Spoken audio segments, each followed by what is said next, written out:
Well, you know it's entry draft time when you see tons of trades trickling in via social media. As this draft, even though it wasn't the strongest or most exciting itself, brought with it the excitement that comes with the swapping of picks and players along with them, as we saw multiple trades take place that involved picks for this year. So we're going to go over a few of the bigger trades that recently happened, minus the Oliver Ekman-Larsson trade, as I previously gave my thoughts on it in a separate video. And with that, here are 4 recent NHL trades dissected. First, Philadelphia Flyers acquired Rasmus Ristolainen in exchange for defenseman Robert Hägg, a 2021 first round and a 2023 second round draft pick. As we'll see in another trade on this list, the theme here is extreme optimism on one side and straight up fleecing on another. As in, the Flyers are wagering on the fact that Ristolainen will be worth what they gave up for him because, he was on a struggling team, and therefore, like Taylor Hall before him, he'll suddenly get back to form where he was prior to Buffalo, becoming the place that drains players' energy and robs them of their talent.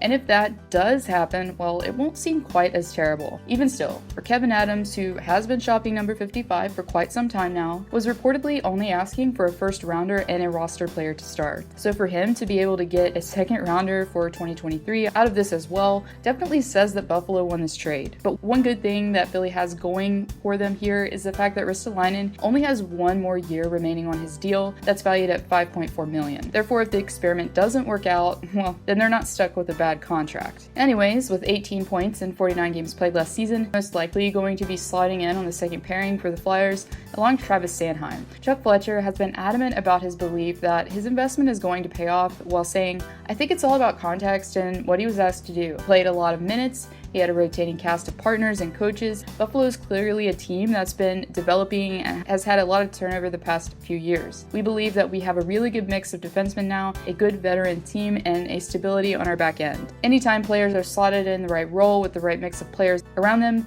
they have a much better chance to improve and look better. So we're banking on that," he says. Well, I suppose we'll see if this was worth banking on futuristically. But regardless, tipping my cap to Kevin Adams here on this one. The trade that sent Pavel Buchnevich over to the St. Louis Blues from the New York Rangers in exchange for forward Sammy Blais and a second round pick in the 2022 NHL draft. So this was a move that made sense really for both parties, as it wasn't as one-sided as the last in my opinion, as the Rangers have done a great job developing their players while acquiring pieces here and there, have had an overly crowded top 6 for a hot minute, meaning players who could move up and play in the first 2 lines, such as Kaapo Kakko, or have been unable to top-heavy forward group New York has had, especially during last season. And with the cap being what it is, and guys like Mika Zibanejad, Ryan Strome, and Adam Fox who would be looking all to get raises in 2023, Chris Drury was most likely relieved to not have another 5 or 5.5 million or so on the books, which is what Buchnevich is probably going to be asking for. Buchnevich was nearly a point per game player last season with 48 points in 54 games played, with 20 of them being goals. With Vladimir Tarasenko being on the move here shortly, I'm sure this was a partial motivator for Armstrong when deciding to bring him in. Now, the player he ended up surrendering along with the second rounder in Sammy Blais is definitely going to make the Rangers' bottom 6 more grittier and tougher to play against. Blais has proven himself to be equally effective on both ends of the ice and will probably be helping out on the penalty kill next season. So if Buchnevich fits in well in St. Louis, essentially, unless,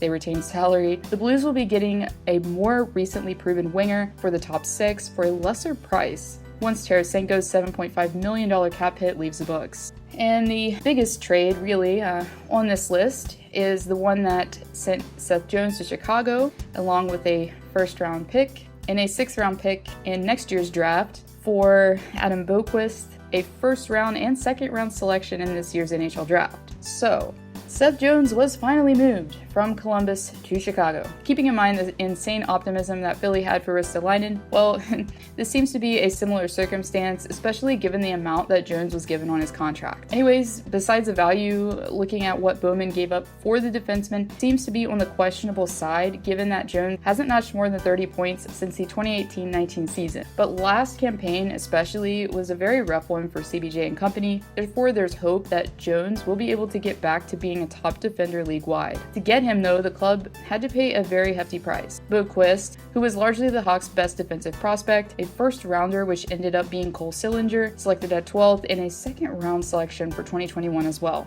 So I'm just wondering, taking all this in, if Chicago legitimately sees themselves as cup contenders here. I mean, leveraging this much kind of says that, but they did surprise a lot of people last season. Besides the return, it's going to be tough financially for the Hawks in 2022 when the contract kicks in, as they'll still have $21 million locked in Taves and Kane alone, and then another $9.5 in Jones there, who recently inked the 8-year, $76 million contract. Regardless though, for Jones, this has to be an ideal scenario, getting to be reunited with his younger brother Caleb. And as I alluded to in a previous video, this could have been the piece that lured Jones to the Windy City after all.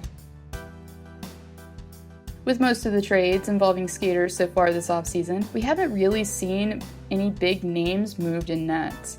But recently, prior to the entry draft commencing, we saw a goalie swap that was surprising to say the least, as the Canes decided to part ways with homegrown talent who they drafted in 2014. The netminder shocked many last season, as he went on to have what some viewed as a Calder-worthy campaign, as he recorded a .932 save percentage and a 1.90 goals against average. The rookie had circumstance on his side though, as he was given the reins in net largely due to Peter Mrazek going down with injury. But given that he rose to the challenge, number 39 also got his first taste of playoff hockey. Now, as much as this seems surprising coming from Don Modell, considering the fact that he put Nedeljkovic on waivers last season, I'm guessing the plan for him to become a staple in net was never really in place, as it's almost seemingly a tradition for the Canes at this point to not have a solidified number one in net. Nedeljkovic, who was offered a $1.5 million deal, reportedly decided to bet on himself and declined it. Therefore, fearing arbitration, Carolina then decided to deal their tendy elsewhere. A pretty interesting story, but what's even more interesting is what the Canes got back. Bernier sighting rights and a third rounder in this year's draft. Probably the third rounder due to the age gap, but it just goes to show what Carolina viewed his worth to be.